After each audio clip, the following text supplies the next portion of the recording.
Pada saat live IG Bosman minggu lalu, ada beberapa hater mengatakan dengan menulis di komen, "Fuck Bosman," memaki dan menghardik. Tapi kita mah nggak baperan, seru-seru aja. Di sisi lain, banyak sahabat yang gerah. Di sini kita harus meluruskan. Dunia politik memang kental dengan istilah propaganda. Propaganda tujuannya adalah merubah mindset untuk melindungi kepentingan pejabat. Penting untuk merubah banyak mindset agar menyetujui tindakan mereka. Kalau ada yang tidak menyetujui, maka terbaik adalah dengan membuat mereka yang idenya berbeda tersebut dibenci. Kebencian itu sesungguhnya tidak ada. Kebencian itu harus ditanam. Ketakutan juga sama, tidak ada. Ketakutan itu harus ditanam. Itulah senjata buzzer. Kebencian dan membuat ketakutan.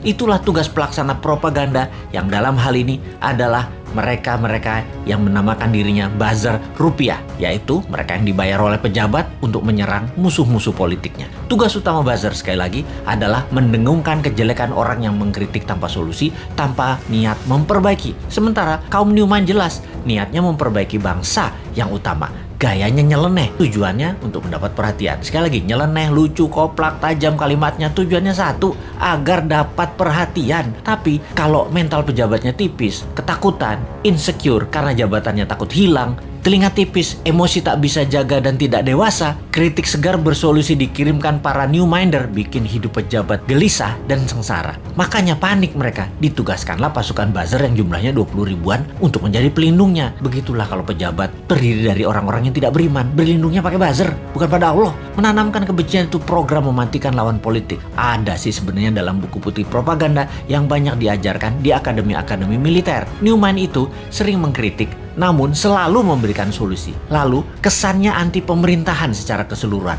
Padahal hanya anti pada dua orang pejabat doang. Karena dikesankan Newman saat ini anti pemerintah, maka Newman harus dipudarkan. Siapa yang melakukannya? Yang melakukannya adalah penggemar pejabat penguasa saat ini yang kebanyakan berciri-ciri, yaitu minoritas orang tajir beragama minoritas. Nah, kalimatnya ya, maaf kurang ajar ya, tapi saya nggak mau basa-basi. Atau yang mayoritas latar belakangnya namun terkena propaganda yang akhirnya tidak menyukai sisi seberang yang di framing jualan agama ke Arab-Araban plus dibungkus budaya Arab. Maaf, sekali lagi kalimat Bosman ini kali ini vulgar. Daripada basa-basi, mendem-mendem, mau realitanya gitu. Jadi begitu berhasil menggiring opini yang menganggap Bosman anti pemerintah, maka otak bawah sadar banyak orang digiring lagi oleh buzzer. Digeneralisir, Bosman itu oposisi, pendukung kadrun, dan pendukung partai kalah perang, Demokrat dan PKS. Cara kerja buzzer menggiring opini masyarakat memang begitu dan berhasil hingga saat ini membelah bangsa Indonesia menjadi dua. Sangat berhasil.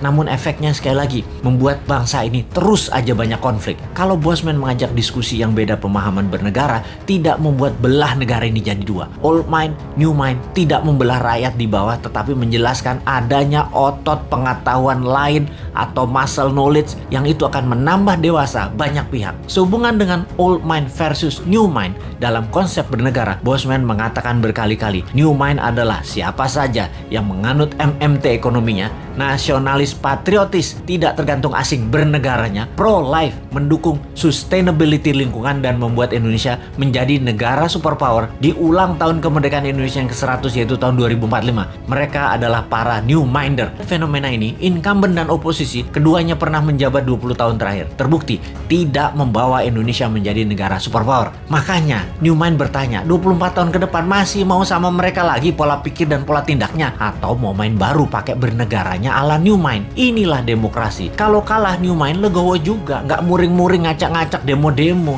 nggak baper, basi itu mah. Buktikan saja di dalam kehidupan keseharian new mind. Kalau ternyata kaum new mind lebih makmur, lebih sehat, lebih bahagia, ya monggo diadopsi secara nasional. Kita mah asik-asik aja. Jadi misi bersama jangka pendek kaum new mind adalah mempromosikan konsep ini ke 250 juta saudara sebangsa dan setanah air. Jadikan bahan diskusi, rembukan secara masif, dan akhirnya kesempatan itu akan dibuktikan di kotak suara tahun 2024. Kalah menang bukan masalah, itu demokrasi. Pertanyaannya sekarang, bagaimana caranya 250 juta orang mengenal dan memahami konsep new mind dalam waktu cepat?